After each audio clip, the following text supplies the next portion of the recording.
Hi, I'm Amelia McCurdy, and this is my story. Just to give you a little bit of background on me, I did not grow up going to church. My family would say that we were Christians because we were good people, but we didn't go to church. Then I met a friend, Cindy McMillan, and she invited me to come to church with her on Easter Sunday when I was a junior in high school.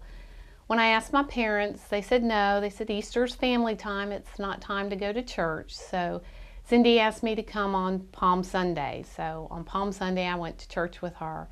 The hymn Amazing Grace always brings me back to that day. And it's just has always held a very special place in my heart. I went to Sunday school with her, and before going to Sunday school, I'd always heard, for God so loved the world. I'm part of the world, so God loves me. But in Sunday school, I learned that God loved me as an individual. God loved me so much He knew the number of hairs on my head. I had never heard that.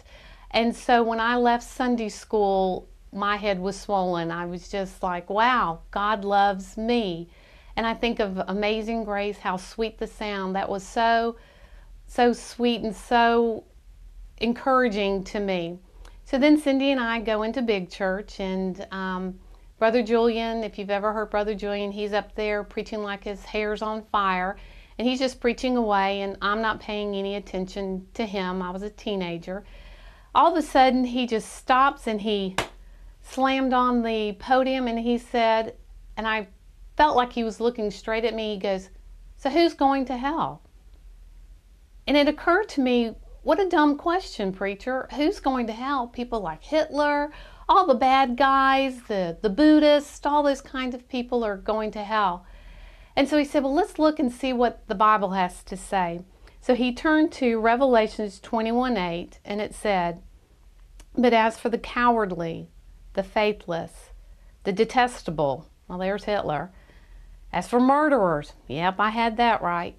The sexually immoral, yep. Sorcerers, yep. Idolaters, yeah, all those people should go to hell. And then it says, "and all liars." All liars, I told a lie or two. "Their portion will be in the lake that burns with fire and sulfur, which is the second death."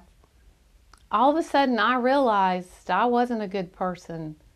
I was in that same group with Hitler and murderers and idolaters, and I was bound for hell. I didn't know what to do. So when the invitation came and they asked people to raise their hand if you were lost, my hand went up. I wasn't going to tell another lie. And then Cindy gave me the elbow and asked me, would I like to be saved? I went forward and was blind, but now I see. I just couldn't believe that God would forgive me. And that's my story, and I'm sticking to it.